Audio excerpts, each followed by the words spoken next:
Foreign Affairs and East African Cooperation of the United Republic of Tanzania, Your Excellencies, ambassadors and members of the diplomatic corps, leadership of the Russian Union of Industrialists and Entrepreneurs, the Russian Chamber of Commerce and Industry, and the Congress Foundation, leadership of the Tanzanian Private Sector Foundation and the Tanzanian Chamber of Commerce, Industry and Agriculture, captains of industry from our two nations, distinguished invited guests, ladies and gentlemen, a very good afternoon to you all.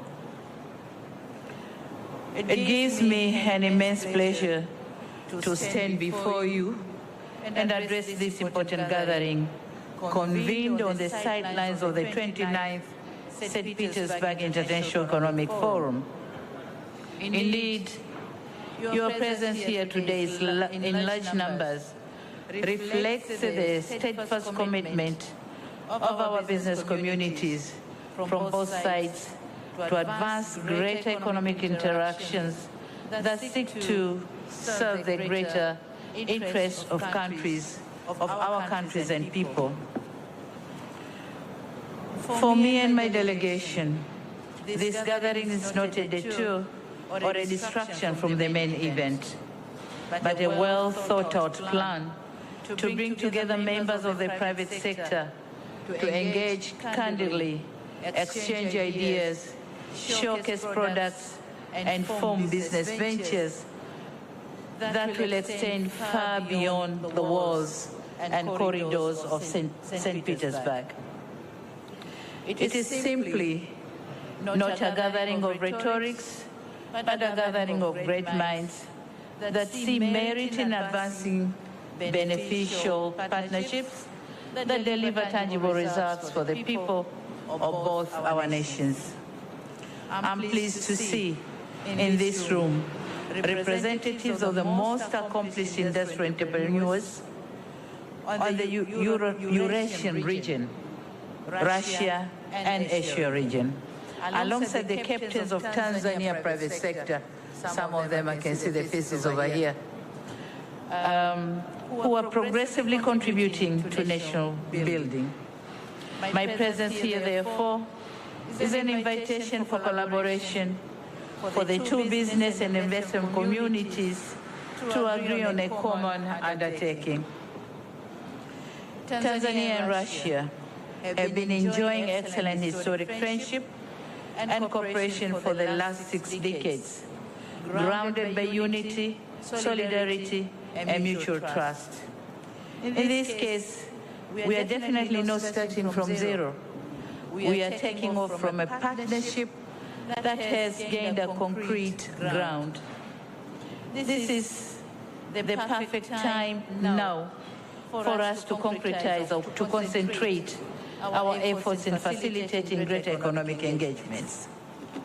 Distinguished friends, to be honest, the existing level of trading between Tanzania and Russia does not match the status of our bilateral relations.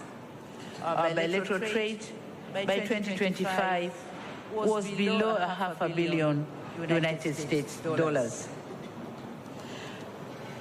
By 2024, Russia represents less than 1% of Tanzania's total trade volume. This is not where we should be.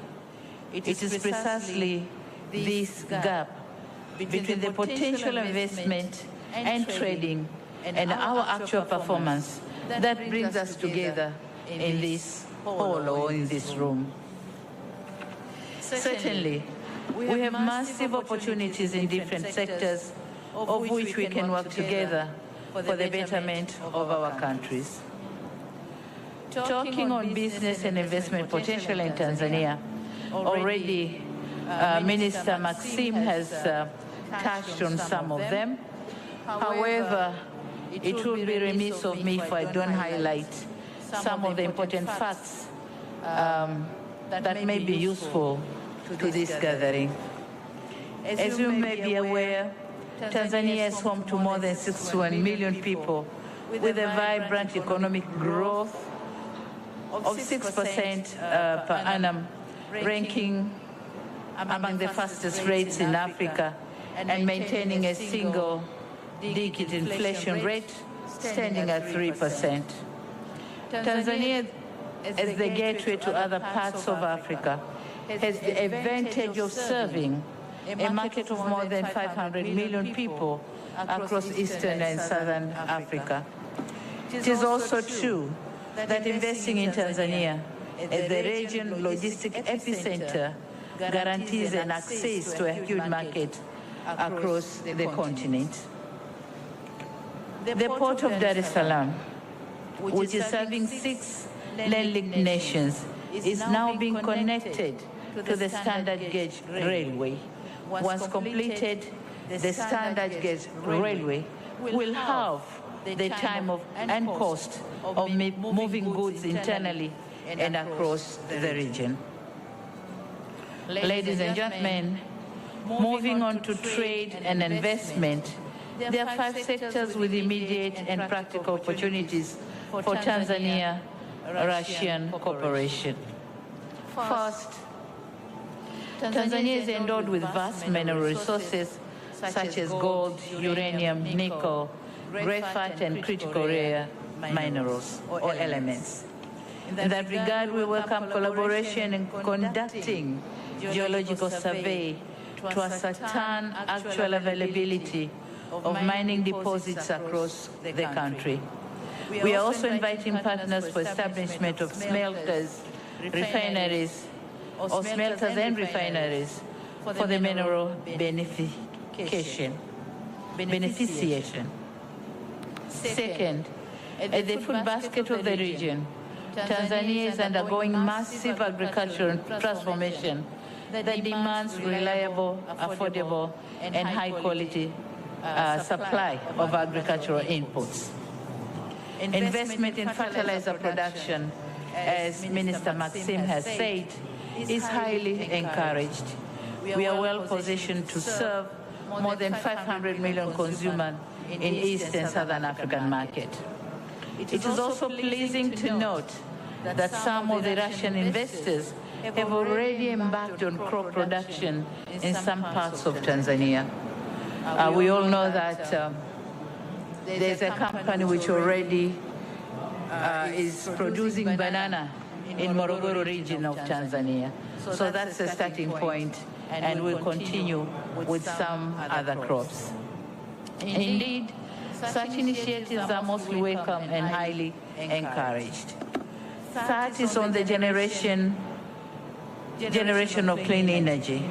Tanzania possesses significant uranium reserves and is committed to a diversified, modern, and low carbon energy mix. We are therefore actively considering incorporating small modular reactors technology in the long-term energy generation plan. Rosatom has shown great interest in this project, and the technical dialogue in line with the safeguards of the International Atomic Energy Agency continue to be undertaken. The other area is oil and gas. Tanzania has discovered about 57 TCF of natural gas, but we still need more exploration. So the private sector, Russian private sectors, are invited to work with us on that field. Fourth, on the health and pharmaceuticals, we're encouraging business to consider investing in production of pharmaceuticals, health equipment, and vaccines for both human and livestock. Our target is to reach 60% domestic production of health products by 2030. So you are encouraged to join us. Fifth, on transport and logistics. Tanzania is embarking in one of the most ambitious port infrastructure development, encompassing special economic zone in Bagamoyo area. It is the #1 flagship project of which we welcome Russian enterprises to partner with us. Equally, In our unique island of Zanzibar, we have the plan to develop a transshipment port, a very complex port complex in Mangapwani area. The visibility study for both ports are ready, and we are encouraging partners to join us in these investments. On aviation, Minister Maxim has already said about it, and I'm happy to announce that Air Tanzania will be starting the direct flight from Dar es Salaam, Moscow, and Zanzibar.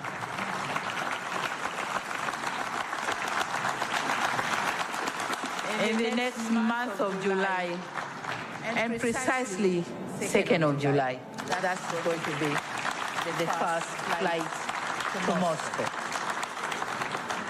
Likewise, we look forward to Azure Air to commence direct flights from Moscow to Zanzibar. And this is an important milestone in strengthening trade and tourism. Distinguished guests, my role today has been to stimulate discussions. I'm aware that there have been business-to-business consultation before my arrival. My humble request to you is to keep the conversations vibrant and prepare to walk the talk. Move from rhetorics to actions. Talking alone won't bear fruits. So we should move from rhetorics to actions. My ministers and the rest of the team will provide comprehensive details on available opportunities in Tanzania. Please do not hesitate to engage them thoroughly. In conclusion, ladies and gentlemen, I wish to reaffirm my personal commitment and that of my government to further promote trade and investment between our countries. And without further ado, it is now my honor and pleasure. Are we closing or opening? We are closing, yeah? Or opening, because the discussion will continue. So it's my honor and pleasure to declare this Tanzania-Russian Business Forum officially opened and wish you fruitful deliberation. Asante sana. Spasiba большое. Thank you very much. Spasiba.